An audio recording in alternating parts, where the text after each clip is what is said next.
ચાલો વિદ્યાર્થી મિત્રો, આજે આપણે કાચું સરવૈયું છે તેના વિશે સમજૂતી મેળવીશું. કાચું સરવૈયું છે તેનો આપણે સૌપ્રથમ અર્થ જોઈએ. તો કાચું સરવૈયું એક એવું પત્રક છે જે ખાતાવહીમાં તૈયાર કરેલ જે ઉધાર બાકી અને જમા બાકી એ ગાણિતિક દ્રષ્ટિએ સાચા છે કે તેમ તે દર્શાવે છે. અહીં ઉધાર બાકીનો સરવાળો અને જમા બાકીનો સરવાળો છે એ સરખો થવો જોઈએ. તો કાચું સરવૈયું છે એ ગાણિતિક દ્રષ્ટિએ સાચું છે તેમ કહી શકાય. કાચું સરવૈયું છે તે જે તે દિવસનું તૈયાર કરવામાં આવે છે. હવે આપણે કાચા સરવૈયાના લક્ષણો જોઈએ. પ્રથમ લક્ષણ છે પત્રક છે. કાચું સરવૈયું પત્રકના સ્વરૂપમાં તૈયાર થાય છે. ખાતા તરીકે તે ગણવામાં આવતું નથી. તેનું બીજું લક્ષણ છે નિર્ધારિત સમય માટે. કાચા સરવૈયાનો સમયગાળો નિર્ધારિત હોય છે. સામાન્ય રીતે કાચું સરવૈયું 1 વર્ષ એટલે કે 12 માસ માટે તૈયાર કરવામાં આવતું હોય છે. 12 માસથી ઓછા સમયનું કાચું સરવૈયું છે તે પણ આપણે તૈયાર કરી શકીએ. ત્રીજું લક્ષણ છે ખાતાઓની ગાણિતિક ચોકસાઈ. ખાતાવહીમાં દર્શાવેલ તમામ ઉધાર બાકીઓ અને જમા બાકીઓ અહીં દર્શાવવામાં આવે છે અને બાકીઓના સરવાળા અંગે ચોકસાઈ કાચા સરવૈયા દ્વારા નક્કી થતી હોય છે. તેનું ચોથું લક્ષણ છે દ્વિનોંધી નામા પદ્ધતિ. આપણે ખ્યાલ છે દ્વિનોંધી નામા પદ્ધતિમાં એક અસર ઉધાર અને બીજી અસર જમા થતી હોય છે. અહીં આપણે જે કાચું સરવૈયું તૈયાર કરવામાં આવે છે તે દ્વિનોંધી નામા પદ્ધતિના આધારે તૈયાર કરવામાં આવતું હોય છે. તેનું પાંચમું લક્ષણ છે વાર્ષિક હિસાબો તૈયાર પહેલાંનો તબક્કો. આપણે ધંધાના વાર્ષિક હિસાબો તૈયાર કરીએ તે પહેલાં કાચું સરવૈયું છે તે તૈયાર કરવામાં આવતું હોય છે, જેથી આપણે શક્ય ભૂલો છે તે શોધી શકાય છે અને હિસાબો છે તેનું સાચું ચિત્ર અને વ્યાજબી ચિત્ર રજૂ કરી શકાય છે. ચાલો હવે આપણે કાચા સરવૈયાના હેતુઓ વિશે સમજૂતી મેળવીએ. પરીક્ષામાં 4 માર્ક અને 5 માર્કમાં થિયરીમાં પૂછાઈ શકે. કાચા સરવૈયાના હેતુઓ. નંબર 1, ગાણિતિક ચોકસાઈ. ખાતાઓની ગાણિતિક ચોકસાઈ કાચા સરવૈયા દ્વારા તૈયાર કરવામાં આવે છે. ઉધાર બાકીઓ અને જમા બાકીઓનો સરવાળો સરખો થાય તે તપાસવામાં આવે છે. બીજો હેતુ છે ભૂલો શોધવી અને સુધારવી. કાચા સરવૈયા દ્વારા ઉધાર અને જમા બાકીના સરવાળા સરખા થાય તો ભૂલો શોધવામાં આવે છે. ત્રીજો હેતુ છે વાર્ષિક હિસાબોમાં સરળતા. કાચું સરવૈયું તૈયાર વાર્ષિક હિસાબ પહેલાંનું પ્રથમ પગથિયું છે, તેથી શક્ય ભૂલો આ તબક્કે શોધવામાં આવતી હોય છે. ભૂલો ઓછામાં ઓછી રહે અને ભૂલો રહે નહીં તે પ્રયત્ન કરવામાં આવે છે, જેથી આપણા વાર્ષિક હિસાબો છે તે ઝડપી ધોરણે તૈયાર થઈ શકે. ચોથો હેતુ છે ખાતાઓની બાકીઓ. હિસાબોમાં જેટલા પણ ખાતા હોય તે દરેક ખાતાઓની બાકીઓ કાચા સરવૈયામાં દર્શાવવામાં આવે છે, તેથી કોઈપણ ખાતાની બાકી કાચા સરવૈયા પરથી ઉપલબ્ધ આપણને થઈ શકે છે. આમ કાચું સરવૈયું છે હિસાબી પદ્ધતિનું ખૂબ જ અગત્યનું અંગ છે. કાચું સરવૈયું બંને બાજુના સરવાળા સરખા દર્શાવે તો ગાણિતિક સિવાયની ભૂલોની બાકીઓ છે એ આપણે શોધવાની બાકી રહે છે. ચાલો હવે આપણે કાચું સરવૈયું તૈયાર કરવાની રીતો જોઈએ. કાચું સરવૈયું તૈયાર કરવાની 2 રીતો છે. સૌપ્રથમ સરવાળાની પદ્ધતિ. આ પદ્ધતિ ખૂબ જ સરળ છે. આ પદ્ધતિમાં દરેક ખાતાની ઉધાર બાજુ અને જમા બાજુનો સરવાળો કરવામાં આવે છે. ઉધાર બાજુના સરવાળા અને જમા બાજુના સરવાળાને દર્શાવવામાં આવે છે અને બંને બાજુનો સરવાળો છે તે સમાન થઈ જાય છે. હવે આપણે આ પદ્ધતિ મુજબ જો આપણે કાચું સરવૈયું તૈયાર કરવું હોય સરવાળાની પદ્ધતિ મુજબ તો તેનો નમૂનો જોઈએ. તો આપણે સૌપ્રથમ ખાતાનું નામ લખવામાં આવે છે, ત્યારબાદ ખાતાએ પાના નંબર, ખાતાની ઉધાર બાજુનો સરવાળો અને ખાતાની જમા બાજુનો સરવાળો. આ રીતે આપણે કાચું સરવૈયું તૈયાર કરવામાં આવતું હોય છે. હવે આપણે આ સરવાળાની પદ્ધતિ છે તેનું એક ઉદાહરણ દ્વારા સમજૂતી મેળવીએ. ઉદાહરણ નંબર 1 જોઈએ.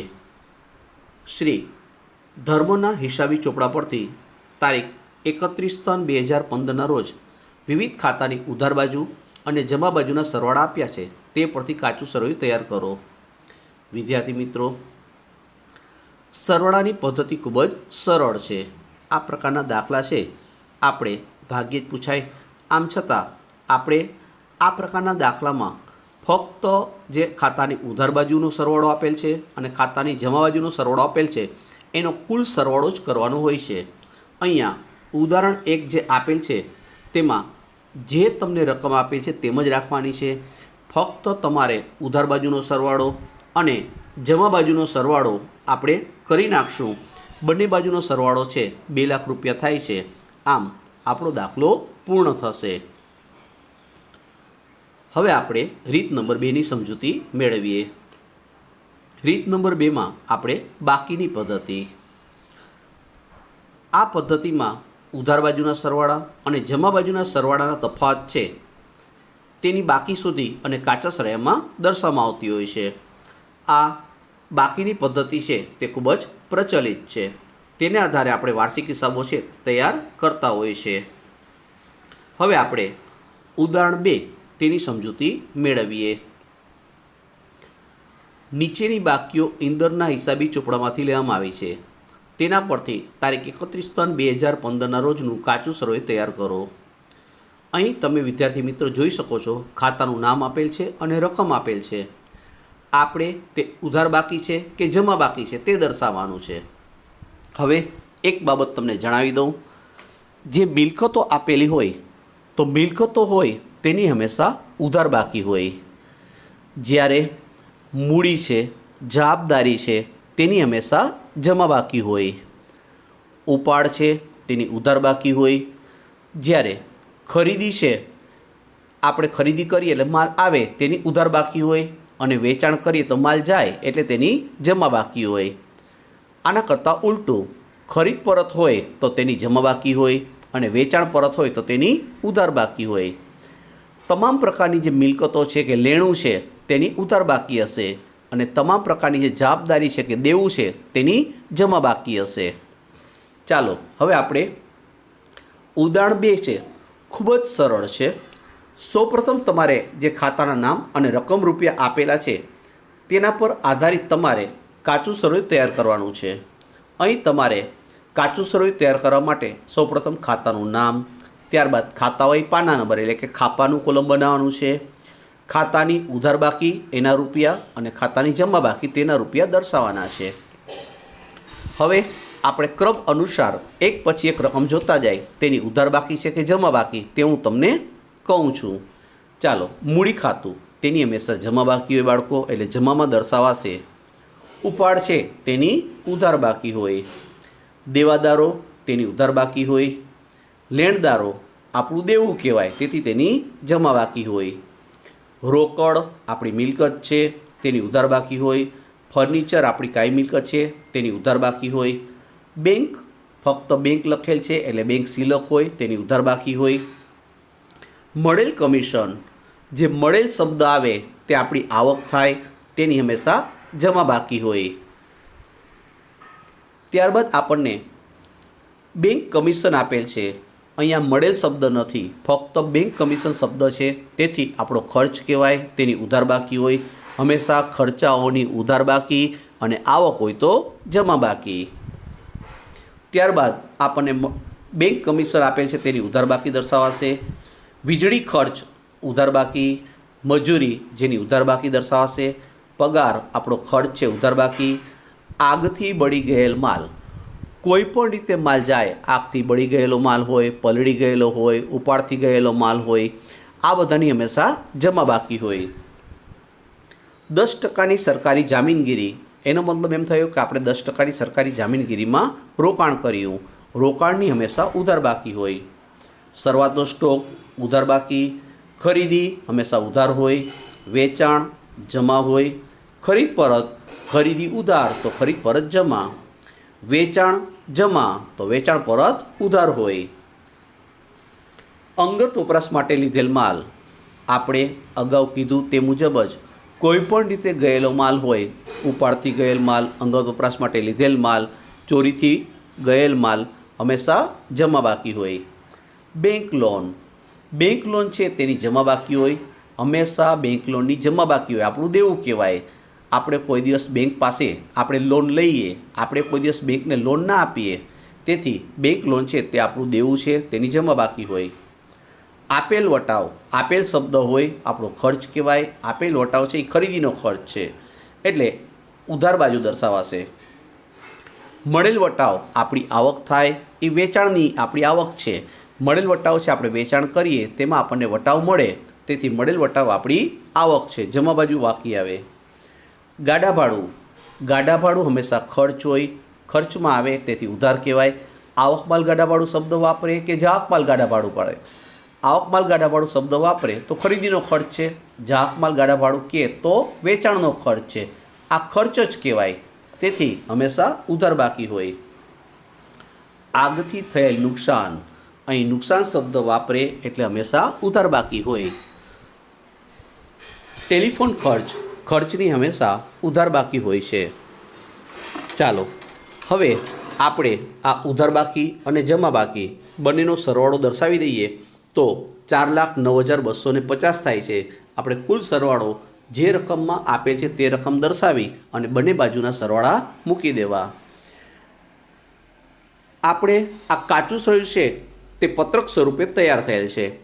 આના બદલે આ રીતે દર્શાવ્યા મુજબ તમે કાચું સરળ તૈયાર કરો તો પણ ચાલે.